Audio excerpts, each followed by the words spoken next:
Greetings, Ashen here, and today I'm going to be recommending you some manga. That's right. This is a little bit different than when I recommend comic books. This is from a entirely different country. So, what manga will I have for you today? Well, let's start off with this. Junji Ito, Remina. Okay, so this is a book I've been looking forward to for a long time. I love Junji Ito, but this book has, for some reason, just had a lot of trouble coming over to America. Its original name is Hellstar Remina, which is much more impactful to me. I don't know why they decided on just calling it Remina here in the States. That makes no sense to me when its name is just... It's like, what is Hellstar Remina? You know, that's really what draws you in.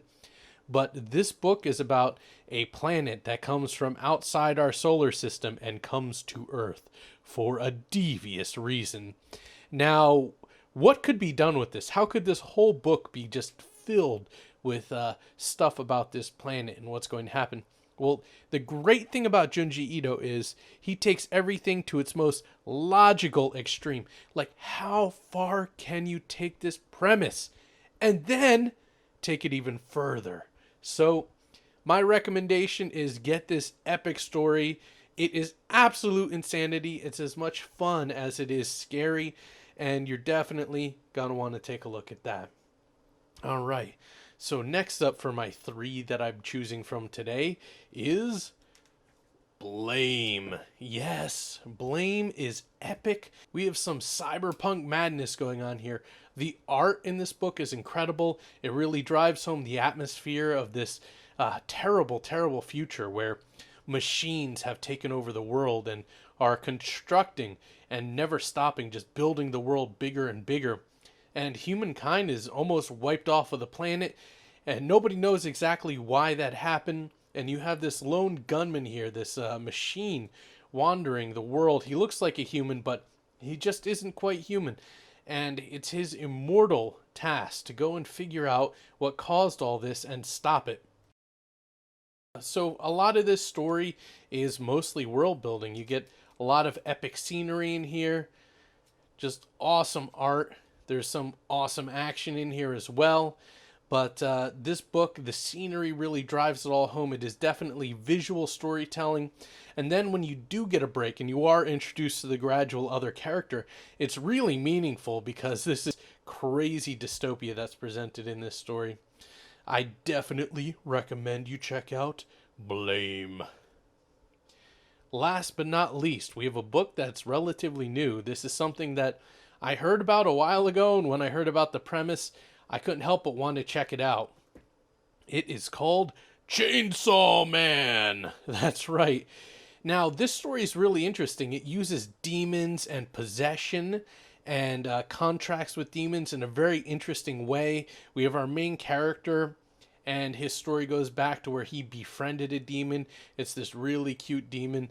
In this world, though, demons are normally assholes. Like, plain and simple. They will possess you, they will use your body, and they will discard you when they're done with you. But his demon actually cared for him. And our main protagonist, though, lives life almost like an animal up until he runs into a demon hunting organization that gives him a choice to either join with them or die. So it's a very interesting story. I really like the demon and his master, their relationship together. I love how they use, once again, like demon possession and contracts and stuff. They use it very different in this story. Very unique. And the concepts and the art in here are just absolutely wonderful. There is some highfalutin violence for sure. And just getting to know this main character, his life, he almost acts like a human dog. Oh, there's the demon. You get to take a little look at it real quick. It looks like a narwhal with a chainsaw sticking out of its head. But definitely an excellent book. You should give this a read if you haven't. There's a lot to offer in here, and I think that, like, even just talking about it isn't as awesome as it would be to actually look through it. But if you seem sold on the premise by what I've told you, then it's 10 times that. So anyway, these are the 3 series that I wanted to talk to you about. I'm actually further in on Blame and Chainsaw Man. Remina is contained, so if you're looking for one book to just pick up, read, and be done with it, it's a pretty hardy book. There's a lot of story here, very fun to read. Both of these do continue, and they do have a more definitive version of this now, a giant book out. You can look into that. All right. Well, thank you for watching, and I hope you all have a great day. Yes.